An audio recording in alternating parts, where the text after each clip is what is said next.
सच्चाई सच छुपने नहीं देंगे। मैं सोच रहा था कि कल का जो भाषण होगा ना वो देश के प्रधानमंत्री नरेंद्र मोदी जी का होगा, लेकिन देश की विफलता ये है कि वो जो भाषण था वो भाजपा के नेता नरेंद्र मोदी जी का था। देश की आज़ादी को 77 साल होने को हैं, 76 साल हो गए हैं देश की आज़ादी को। उन्हें बात करनी चाहिए थी कि किस तरीके से स्वतंत्रता सेनानियों ने इस देश को आज़ादी दिलाई, किस तरीके से एक राजशाही में से निकल के ये देश एक लोकतंत्र बना, डेमोक्रेसी बना, लोकतंत्र बना और जनहित में कितने काम करे गए, जनता का क्या उद्धार करा गया, पिछले प्रधानमंत्रियों ने क्या करा, नेहरू जी ने क्या करा, अटल जी ने क्या करा। लेकिन भाजपा के प्रधानमंत्री जो भाजपा के केवल नेता की तरह अपने आप को समझते हैं नरेंद्र मोदी जी, उन्होंने क्या बात करी? उन्होंने बात करी 2014 में मैं आया था तो ये हुआ और 2023 में ये हो गया। अरे क्या भारत को आजादी 2014 में मिली थी या 1947 में मिली थी? आप पूरे 1947 से लेकर 2023 तक की बात क्यों नहीं कर सकते? और उसमें भी वो क्या करते हैं भाषण में, राहुल गांधी ने ये कर दिया, गांधी परिवार ने ये कर दिया, नाम भले ही ना लिए हो, जिस तरीके से उन्होंने बात करी है सब पता है वो क्या कर रहे हैं, वो राजनीतिक तंत्र कस रहे थे।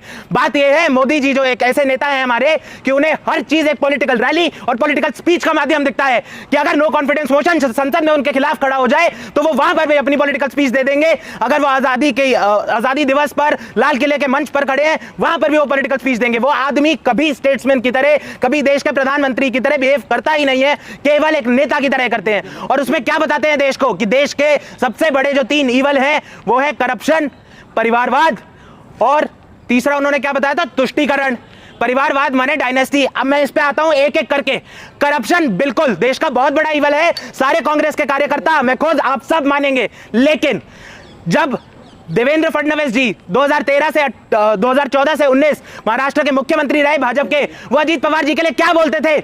भ्रष्ट नेता है सबसे बड़े देश के, जब हमारी सरकार आएगी तो जेल में चक्की पीसेंगे एंड पीसेंगे। अब कहां बैठे अजीत पवार जी? जेल में चक्की पीस रहे हैं या उन्हीं देवेंद्र फडणवीस जी के साथ भाजपा शासित सरकार में उप मुख्यमंत्री बन के बैठे हैं? तो करप्शन अगर साफ करनी है तो अपनी वहां से साफ करिए आप पहले। फिर ये बात करते हैं डायनेस्टी की। सबको पता है जब नरेंद्र मोदी जी बात करते हैं डायनेस्टी की तो वो राहुल गांधी पे तंज कसना चाह रहे हैं, लेकिन आपके सारे दर्शकों को जानने की जरूरत है, याद रखने की जरूरत है कि नेहरू जी कोई पर्चे पे नाम नहीं लिख के चले गए थे कि एक मेरा वंशज आएगा राहुल गांधी, वो अमेठी जीतेगा, ये जीतेगा।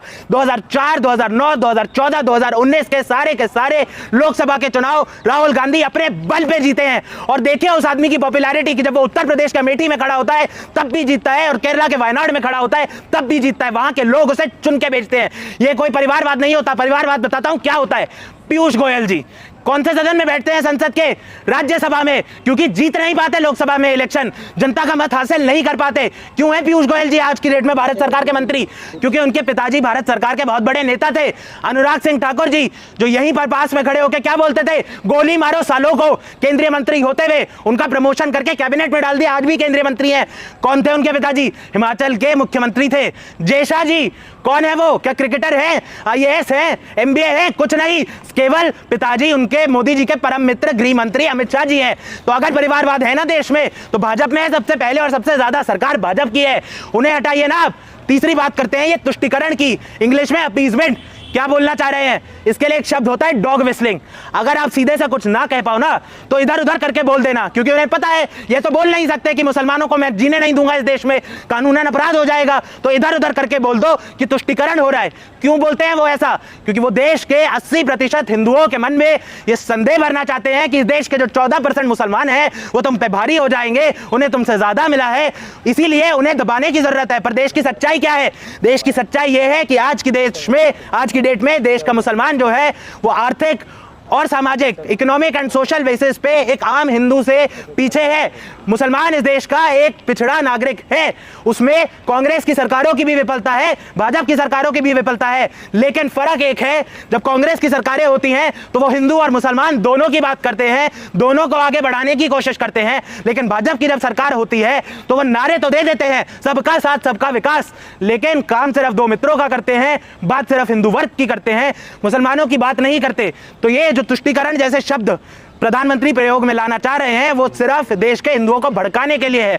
और आप देखिए इस देश की आयरनी, इस देश के अनफॉर्चुनेट कितना चीज है ये, कितना बुरा है ये देश के लिए कि जिस आज़ादी के आंदोलन में हिंदू, मुसलमान, क्रिश्चियन, जैन, सरदार सब मिलके लड़े, सबने मिलके देश को आज़ादी दिलाई, सबने मिलके देश को बनाया, निर्माण करा। हमारे देश एक ऐसा देश है जिसमें हिंदू और मुसलमान और सरदार, जैन, इस सारे धर्मों के लोग बड़े बड़े पदों तक पहुंचे हैं, भारत सरकार के मंत्री बने हैं, मुख्यमंत्री बने हैं, प्रधानमंत्री बने हैं।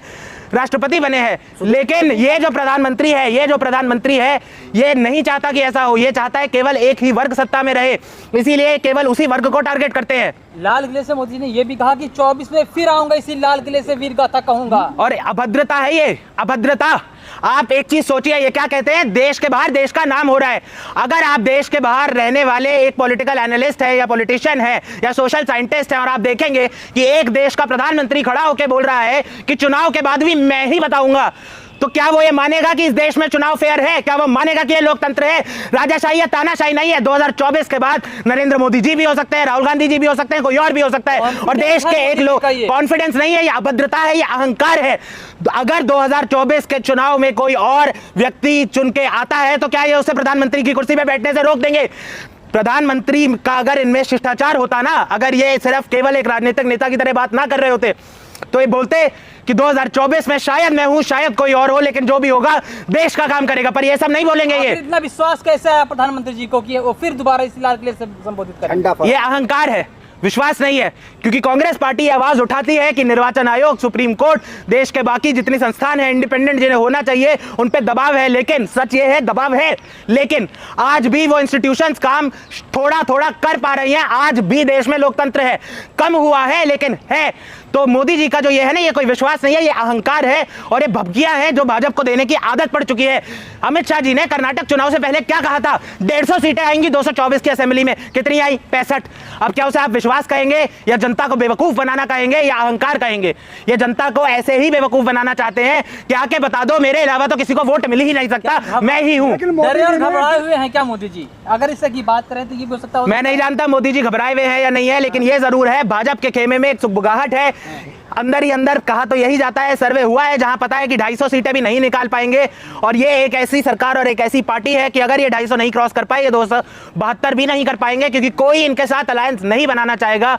जिस तरीके से मुझे एक मुहावरा याद आता है, मैं नहीं बोल रहा भाजपा में ऐसा है, बट बस एक याद दिला दूं, सांप को दूध मत पिलाना, तुम्हें ही डसेगा। भाजपा ने क्या करा कि शिवसेना जो उनका सबसे पुराना अलायंस पार्टनर था, उसी की पार्टी तोड़ दी, ठाकरे साहब को अलग कर दिया और शिंदे साहब को अलग कर दिया। इसीलिए देश का कोई राजनीतिक दल इनके साथ भी नहीं आना चाहेगा, अलायंस भी नहीं बनाएगा। इसी सुगबुगाहट के चलते आज ये देश को यह दिखाना चाह रहे हैं कि नहीं, मुझे भी अलायंस की राजनीति आती है। यही व्यक्ति, यही भाजपा का प्रधानमंत्री नरेंद्र मोदी, जो कुछ ही महीनों पहले चिल्ला चिल्ला के कह रहा था हर मंच से, एक अकेला सब पे भारी, उसे क्या जरूरत आन पड़ी कि जब विपक्षी पार्टियों ने इंडिया अलायंस बनाया, Indian national developmental inclusive alliance, जब उन्होंने 26 पार्टियों ने 26 दलों ने मिलकर अलायंस बनाया और कहा कि 18 जुलाई को हम अपनी दूसरी बैठक करेंगे बेंगलुरु में, तब उससे एक हफ्ते पहले ही क्यों इन्हें ऐलान करना पड़ा कि एनडीए की बैठक होगी 38 दलों के साथ। और आप देखिए देश की जनता को किस प्रकार बेवकूफ बनाने की कोशिश करी जाती है कि 38 पार्टियों का अलायंस तो बता रहे हैं, ये कभी नहीं बताते कि उन 38 में से 24 पार्टियां ऐसी है जिनका ना ही एक सांसद है, ना ही एक विधायक है। ये पॉलिटिकल पार्टी है या किट्टी पार्टी? बात यह है कि भाजपा के साथ कोई जुड़ना चाहता नहीं है, और जितनी पार्टियां जुड़ी हुई है ना, वो भी बहुत सारी दबाव में है। पार्टी का या नेता का मैं नाम नहीं लूंगा, पर मेरी एक करीबी मित्र है, वो एक बहुत शीर्ष नेता के करीब है, वो यही बताती है कि इनकी एक सूबे में सरकार जो चलती है एक पार्टी के साथ अलायंस पे, इसीलिए चलती है क्योंकि जिस दिन उन्होंने सरकार से हटने की कोशिश करी, उनके पिताजी को जेल पहुंचा दिया जाएगा। मोदी जी ने तो कह दिया कि 24 में मैं फिर आ रहा हूं, लेकिन आपको क्या लगता है कि 24 में क्या बदलाव होगा? क्या मैं भारत के 140 करोड़ नागरिकों में से एक नागरिक हूं, मेरा एक वोट है, मैं एक ही वोट दूंगा। बाकी की जो 140 करोड़ की जनता है वो खुद निर्णय लेगी कि किसको प्रधानमंत्री बनाना है। एक ऐसे व्यक्ति को जो सिर्फ हिंदू मुस्लिम की बात करता है, सबका विकास सबका साथ जैसे नारा देके केवल 2 मित्रों का काम करता है, या ऐसे नेता को चुनेगा जो मणिपुर में जाता है, गरीबों का दुख बांटता है, अमीरों का दुख बांटता है, औरतों का, आदमियों का, बड़ों का, बूढ़ों का, बच्चों का, सबका दुख बांटता है, सबकी बात करता है, भारत की तरक्की के लिए बात करता है। क्या वो व्यक्ति प्रधानमंत्री बनेगा या ये व्यक्ति प्रधानमंत्री बनेगा? देश का निर्णय है। संसद में फ्लाइंग किस करते हैं जिसकी आप बात कर रहे हैं? संसद में फ्लाइंग किस करते हैं, इन्हें क्या उससे ऑब्जेक्शन है, क्या दिक्कत है? मैं बता देता हूं उस पे। आंख मारने वाली जो बात है 2018 में ये हुई थी, जब इन्हीं के खिलाफ नो कॉन्फिडेंस मोशन लाया गया। राहुल गांधी ने मजाकिया तौर पे अपने एक मित्र को आंख मारी, पर्सनल था कुछ उसमें, ऐसा ये नहीं है कि प्रोफेशनली वो कर रहे हैं। कांग्रेस पार्टी ने स्टेटमेंट नहीं निकाली थी कि राहुल गांधी आंख मारेंगे, और किसे मारी थी? ज्योतिरादित्य सिंधिया। कौन है वो? आज की तारीख में भाजपा के केंद्रीय मंत्री हैं। और ये परिवारवाद की बात करते हैं, उनके पिताजी क्या थे? माधवराव सिंधिया जी मंत्री थे। खुद वो कौन है? महाराजा हैं ग्वालियर के। आज उन्हें वो सिंधिया जी की मारी हुई आंख याद आ रही है, उन सिंधिया जी का परिवारवाद नहीं याद आ रहा है। दूसरी आपने बात करी फ्लाइंग केस की, सुनिए मेरी बात। दूसरी आपने बात करी फ्लाइंग केस की। क्या करा था राहुल गांधी ने? ये करा ये क्या है? Flying kiss, universal symbol of love and affection. ऐसे जो ये जेस्चर है, ये बोरिस जॉनसन यूके के जो प्रधानमंत्री थे, डोनाल्ड ट्रंप जो अमेरिका के राष्ट्रपति थे, इमैनुअल मैक्रोन जो फ्रांस के प्रेसिडेंट थे हैं, और शिवराज सिंह चौहान जी जिन्हें प्यार से लोग मामा जी कहते हैं, भाजपा के मुख्यमंत्री हैं मध्य प्रदेश सूबे के, वो भी ये कर चुके हैं। और राहुल गांधी खुद भारत जोड़ो यात्रा में सैकड़ों दफा ये कर चुके हैं, लाखों की जनता को, जिसमें दसियों हजारों महिलाएं थी, लेकिन किसी ने भी कंप्लेन नहीं करी। क्यों नहीं करी? क्योंकि उन्हें पता है कि ये आदमी केवल प्यार, लव, अफेक्शन, परिवार के लिए खड़ा होता है। ये आदमी कोई परिवारवाद का नुमाइंदा नहीं है, परिवार का और प्यार का नुमाइंदा है। सबने समझा कि उसमें कोई वल्गैरिटी नहीं थी, लेकिन स्मृति ईरानी जी शायद एक ऐसी, क्योंकि सास भी कभी बहू थी की एक्टर थी भैया, इतने सालों काम करा है, सारा दिन तो उस सीरियल में कलेश ही चलता था, तो शायद उनकी सोच, मानसिकता ही ऐसी हो गई है कि अगर कोई व्यक्ति एक प्यार की निशानी फैला रहा है, जो प्यार प्लेटोनिक भी हो सकता है, मैं अपने दोस्तों से, आपसे, मित्रों से, अपने टीचरों से कर सकता हूं, उन्हें लग रहा है ये कुछ वल्गर है, जैसे मुझे छेड़ दिया, लिखी हुई शिकायत दे रही हैं। ये दिखाता है कि आज की तारीख में भाजपा के नेताओं द्वारा संसद का आचरण कितना अभद्र हो चुका है कि एक प्यार की निशानी को एक वल्गर चीज जैसा दिखाया जा रहा है, एक घटिया चीज जैसा दिखाया जा रहा है।